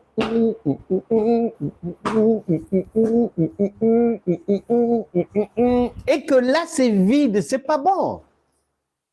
Être équilibré. Tu danses, tu chantes, mais en même temps, tu enrichis. Voilà. Là, ça fait une personne divine équilibrée. Et c'est là où se trouve la joie du Seigneur. Vous pourrez avoir le tableau d'ici 24 heures. À chaque fois, après 24 heures, ça se retrouve sur ma chaîne YouTube. Donc, vous allez retrouver le tableau là-bas. Vous pouvez avoir le temps de mettre pause, de prendre des notes et tout. Donc, il n'y a pas de problème. On met toujours ça sur la chaîne YouTube et tout. Toute personne ici présente, et on va finir. Tu as entendu la parole. Je ne sais pas par quelle difficulté tu passes, mais tu as entendu ce que le Saint-Esprit a dit. Tu as entendu que tu n'as rien à chercher à droite, à gauche. Le principe de la résurrection, la capacité de sortir de toutes sortes de difficultés est déjà en toi si tu as bien reçu la parole. Que toute personne ici présente qui n'était pas encore chrétienne, qui n'est pas encore chrétienne, si le cœur vous en dit, à partir de maintenant, vous êtes maintenant les gens de la maison de Dieu. Que cette parole, au fur et à mesure des jours, au fur et à mesure des enseignements, elle va changer votre vie. Elle va révolutionner vos finances, votre travail, votre intelligence, votre sagesse, toutes vos capacités. Vous vivrez désormais sur le principe de la résurrection. Même si une mauvaise nouvelle arrive, ne crains rien. Jean chapitre 14, verset 1. Que votre cœur ne se trouble point, car la mauvaise nouvelle tu as la capacité de la remplacer par la bonne nouvelle. Obligatoirement. De la même manière que tous les jours, tu meurs provisoirement en dormant et que tu ressuscites après. De la même manière, à partir d'aujourd'hui, tout problème dans ta vie, toute difficulté, toute maladie, tout ça ne va pas, toute guerre avec qui que ce soit, toute nuit bousculée, toute tempête dans ta vie, repart, est remplacée par la bonne nouvelle à partir d'aujourd'hui. Que toute personne malade soit guérie. Que tout enfant malade soit guéri. Toi, maman, toi, papa, je sais, vivre avec un enfant malade, que l'on doit prendre en charge à 100%, tous les jours, 24 heures sur 24. Un enfant qui peut être trisomique, un enfant qui peut être autiste, un enfant qui peut être mal formé, ou qu'il est devenu. La douleur, nous la partageons tous. En Christ, nous sommes une famille. Tu peux me croire que si tu es réellement né de nouveau et que tu as cru en cette parole, tôt ou tard, la guérison visitera ton enfant, visitera ta vie. Que toute personne malade soit guérie aujourd'hui. Tout enfant malade soit guéri à partir d'aujourd'hui. Que les choses anciennes, les mauvaises choses, mauvais souvenirs quittent ta vie maintenant. Que toute malédiction sur la vie d'une personne ici soit brisée maintenant. Toute répétition du mal soit brisée. Et toute personne perturbée par les blessures de la vie, qui a été victime de l'inceste ou auteur de ce genre d'acte, rangée peut-être par le remords, que toute personne ayant des blessures de la vie, que la résurrection divine efface toutes ces blessures à partir d'aujourd'hui. Sois libre maintenant. Aucune culpabilité. Tous les péchés sont pardonnés. Que la vie divine réelle, c'est-à-dire la résurrection, devienne votre partage. Capacité à sortir facilement de toute difficulté. Car c'est à ça que sert la réception de la bonne nouvelle. Vous verrez ces choses s'accomplir dans votre vie. Le meilleur est devant vous. La joie du Seigneur est avec vous. Vous êtes des dieux. Jean chapitre 10, verset 34. Vous êtes des dieux. Psaume 82, verset 6. Vous êtes des gens de la maison de Dieu. Éphésiens chapitre 2, verset 19. Vous avez tout reçu pour ne plus rester dans les problèmes. Toute personne qui traverse une situation difficile, j'ai énuméré des difficultés dès le départ ici, que les gens peuvent rencontrer. Que toute, même la personne malade du sida, tu sors de ce sida aujourd'hui. Que la puissance du Saint-Esprit requinque vos finances, vous fasse du bien, d'une manière surnaturelle, non planifiée, non calculée. Mais vous verrez ces choses s'accomplir. Amen. Amen. Voilà. Merci les amis, soyez bénis. Je vous ai dit donc de retrouver ça sur la chaîne YouTube. Laissez-nous toujours le temps de mettre les choses en place. Laissez à la sœur Lisa mais quelques heures pour travailler mais l'élément, et d'ici 24 heures, elle aura fini et ça se retrouvera sur YouTube. Vous pouvez retrouver ça, prendre des notes, abonnez-vous là-bas. Il y a d'autres cours partagés. Soyez vraiment bénis. Et si vous avez des questions, envoyez-les. Vous pouvez m'écrire.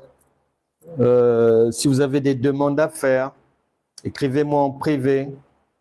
Demande de formation, demande de cours, demande de conseil, demande de prière. Demande que j'écrive au procureur de la République pour vous. Vous envoyez la demande et puis, ou à la banque pour vous. Vous envoyez la demande et puis on verra. Merci beaucoup pour tous les cadeaux. D'ici, je ne vois pas qui me les envoie. Vraiment, merci beaucoup pour les cadeaux. Merci, on me dit que vous m'avez gâté, vous m'avez richement béni. Merci beaucoup. Mais je sais que vous recevrez au centuple parce que le principe de notre famille chrétienne, c'est Actes des Apôtres, chapitre 20, verset 35. Il y a plus de bonheur à donner qu'à recevoir. Donc, vous recevrez le meilleur. Ça, je n'en doute pas. Et si vous voulez soutenir, et nous vous encourageons à faire partie de nos mécènes, à soutenir ce travail, vous pouvez le devenir. Vous pouvez faire des dons, des offrandes. 2 Corinthiens chapitre 9 verset 7 dit que celui qui donne le fasse sans contrainte ni tristesse. Et Dieu aime celui qui donne avec joie. Les coordonnées bancaires, vous les connaissez. Si vous ne voyez pas là où les coordonnées se trouvent, vous m'envoyez un message, je vous les indiquerai.